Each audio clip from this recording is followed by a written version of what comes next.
Bullet जो चीरती हुई लोहे के हिस्से को गाड़ी के, और वो मुझे लगी तब मुझे एहसास हुआ कि हम गिर गए। फिर तीसरी गोली चली, इसने मेरा आगे वाला शीशा पूरा डैमेज कर दिया। चौथी गोली पे मैं नीचे हो गया, जो गोली आपने देखा कि वो सीधी उसमें लगी। अगर मैं नीचे ना होता तो वो मेरी छाती के आर पार चली जाती। फिर वो गाड़ी 10 मीटर आगे जाके रुक जाती है। वो दो हवा में फायर करते हैं जैसा मैंने देखा, और फिर उन्होंने फिर हमारी गाड़ी फायर किया। वो फायर जो है गाड़ी के नंबर प्लेट पे लगी। मेरा यह मानना है उनको ऐसा लगा होगा कि हमने जो काम करने आए थे वो कर दिया, अब ये मर गया शायद, जैसा पहले कई घटना में हो। फिर वो शायद सरेंडर करने के मूड में थे, लेकिन जैसे ही मनीष ने गाड़ी को मेरे कहे से यू टर्न लिया, उनको समझ आया कि ये जिंदा है, तब वो वहां से भागे। हमने पुलिस को बताया कि ये गाड़ी का नंबर है, फिर उन्होंने उसको इंक्वायरी किया। पुलिस के अच्छे अधिकारी यहाँ हैं, उम्मीद है वो अच्छा काम भी करेंगे। लेकिन ये स्पष्ट हुआ कि अपराधियों में कोई डर है नहीं। कितने लोग थे? 3 लोग। 3 लोग थे। 2 लोग असले से हमला कर रहे थे, एक व्यक्ति गाड़ी चला रहा। चंद्रशेखर जी, कोई थ्रेट कॉल आया हो आपको इससे पहले, कोई धमकी? पिछले कई सालों से आ रही है। मैं लगातार पुलिस को इंटीमेट भी करता रहता। मैंने डीजीपी को भी लिखा, गृह मंत्री को भी लिखा, मुख्यमंत्री को भी लिखा, यहाँ के पहले एसएसपी डीएम थे उनको भी लिखा। लेकिन डीएम साहब जो पिछले थे, अखिलेश सिंह जी, उन्होंने साफ मना कर दिया कि चीफ मिनिस्टर नहीं चाहते चंद्रशेखर को सुरक्षा दी जाए। मेरे आज भी याद है ये बात, क्योंकि मैंने एलआईयू के अधिकारी द्वारा पूछा कि भाई मैंने आपको बताया थ्रेट भी है, फिर क्यों नहीं हो रहा है?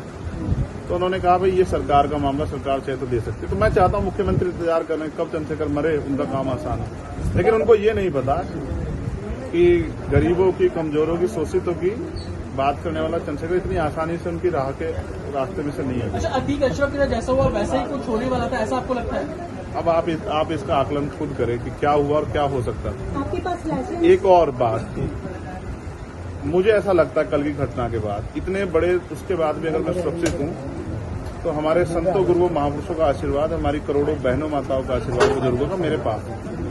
और मैं जो जिम्मेदारी मैं लेके मैदान में आया हूं, बाबा साहब अम्बेडकर, मानव काशीराम साहब, सदगुरु रविदास जी का जो बेगमपुरा राज का सपना है, मानवता के राज का सपना है, संविधान को लागू कराने का है, इन वर्गों को अधिकार देने का है। जब तक वो पूरा नहीं होगा मैं कहीं जाने वाला नहीं। गाड़ी को मीरकपुर में छोड़कर अपराधी भाग जाते हैं, तो उसको कुछ और बता रहे, कुछ तो कहानी कुछ और नया मोड़ देने की कोशिश हो सकता है वो चाहते थे जो गुजरों और दलित समाज में एकता बनी है वो एकता टूट जाए। ये होगा ही नहीं कभी, ठीक है, ये नहीं हो सकता। एक आखिरी सवाल है, अमेठी पंचायत आप लोग कर रहे हैं अपनी मांगों को लेकर? हमारी लीडरशिप ने ये निर्णय लिया है कि जब 24 घंटे में गिरफ्तारी नहीं हुई तो हमें अपने लोगों को भी जवाब देना है, तो इसलिए शायद उन्होंने 3 तारीख का समय रखा है। मैं उसका हिस्सा बनूंगा। अमेठी के अंदर एक फेसबुक वायरल हुई है पोस्ट जिसमें आपको मारने की वो की गई है, क्या कही है उसके अलावा? ठीक है, देखिए लोकतंत्र है, उनके अधिकार है, मारे या छोड़े। मैंने कहा ना, मैं पहला थोड़ा ही हूं जो मारा जा रहा हूं या जिसको मारने का प्रयास किया। मुझसे पहले बहुत मरे हैं, लेकिन उनको कोई जान नहीं रहा था। मुझे लोग जानते हैं तो मेरी बात आगे बढ़ती, लेकिन मैं अपने लोगों को मरने नहीं दूंगा। ये भी मैं उनको संदेश देना चाहता हूँ। पोस्ट किया है अमेठी क्षेत्रीय महासभा से कि इस बार तो बच गया, अगली बार नहीं बचेगा। देखो, मैं गोली से डरता नहीं, मैं गोली से, बंदूकों से नहीं डरता हूँ। मैं संवैधानिक रास्ते से चलता हूँ, संविधान को मानता हूँ। गोली चलाने वालों को भी कहना चाहता हूँ कुदरत उनको सद्बुद्धि दे, गलत जगह पंगा ले रहे हैं। मैं झगड़ा नहीं चाहता, मैं अपने लोगों को भी कह रहा हूँ कल से शांति बनाओ को और संविधान के रास्ते चलो। वो हमें डिस्टर्ब करना चाहते हैं कि जो हम राजनीतिक ताकत हमारी बन रही है कमजोर हो जाए, हम दूसरी दिशा चले जाएं। लेकिन ये भी एक अटूट सत्य है कि हम संविधान के जरिए जवाब देना जानते हैं, और किसी को गलतफहमी हो तो वो गलतफहमी सुधारने का समय है। वो क्यों वो कर रहे थे, वो पाला खींच ले। मुझे ही तो मारना है ना, वो बता दे मैं चला जाऊंगा मरने, मगर मेरे लोगों के साथ तो खेलना खेलें। मैं तैयार हूं, अगर मेरे मरने से हमारा आंदोलन आगे बढ़ता, हमारे लोग खड़े हो तो मुझे कोई दिक्कत नहीं है। लेकिन उनको ये समझना चाहिए कि ये आज लोकतंत्र है। गोली की भाषा से एक चंद्रशेखर मरेगा तो क्या हो जाएगा, हजारों चंद्रशेखर पैदा हो जाएंगे। ये समाज, बहुजन समाज तो उपजाऊ समाज है, एक मरेगा 1000 पैदा हो, कितने चंद्रशेखर मारोगे?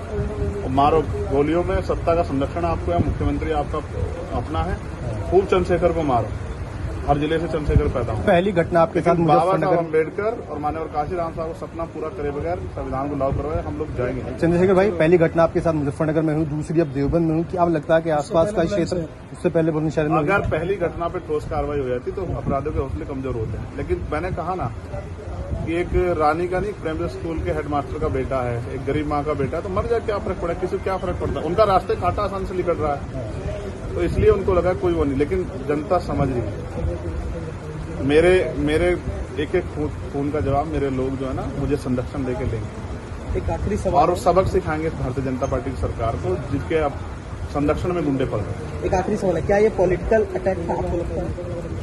पुलिस जांच कर रही है कि मेरे मरने से किसको फायदा हो सकता है, कौन मुझे चाहता मैं मर जाऊं। पुलिस जांच कर रही है, मुझे उम्मीद है पुलिस फेयर जांच करके कोई मैनिपुलेट करके नहीं सही जवाब देगी कि उन्होंने ऐसा क्यों किया। चंद्रशेखर का जो कद बढ़ रहा है देश के अंदर, कई मुख्यमंत्रियों ने भी अब ट्वीट किया है, ओवैसी ट्वीट कर रहे हैं, कहीं और कर रहे हैं, तो इस चीज को क्या ये लगता है कुछ भी गलत होगा तो लोग बोलेंगे।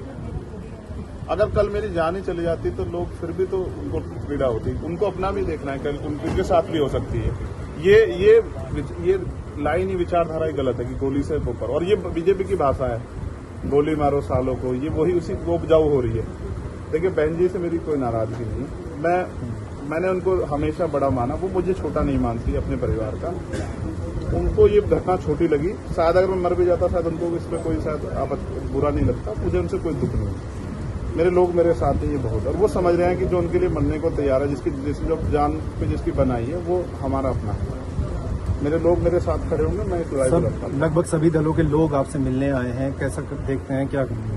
नहीं, मैं उनका धन्यवाद भाजपा के भी नहीं, विधायक आए मैं हैं। कह रहा हूँ बस सबका धन्यवाद करता हूँ, मगर ये है मैं ये प्रयास करूंगा कि भविष्य में ऐसा किसी के साथ ना, इसलिए लॉ एंड ऑर्डर की कानून व्यवस्था अच्छी होनी चाहिए, मुख्यमंत्री उस पर ध्यान देना चाहिए। बात चंद्रशेखर की नहीं है, बात इस प्रदेश में हो रही हजारों बहनों के साथ जो अस्मतें लुट रही है, हर महीने रेप हत्याएं हो रही हैं, लोगों की जान जा रही है, ये सब उन पर वो करता है। तो वो मुख्यमंत्री पद में बैठे हैं, अगर वो इसको संभाल नहीं पा रहे हैं तो क्या फायदा, फिर उनको इस्तीफा दे देना चाहिए। फिलहाल आप ठीक है, डिस्चार्ज किया जा रहा है? हाँ ठीक है। आपके कार्यकर्ताओं ने आज जो है जगह जगह ज्ञापन दिया है, सहारनपुर में दिया, अगली रणनीति क्या रहेगी किस हिसाब से? कोई रणनीति नहीं, पार्टी के सीनियर लीडर जो तय करेंगे हम लोग उस पर काम करेंगे।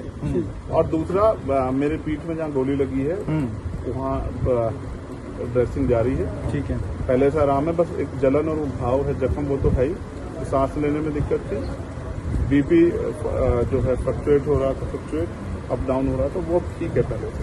ठीक है, चलो ठीक है, चलो पहले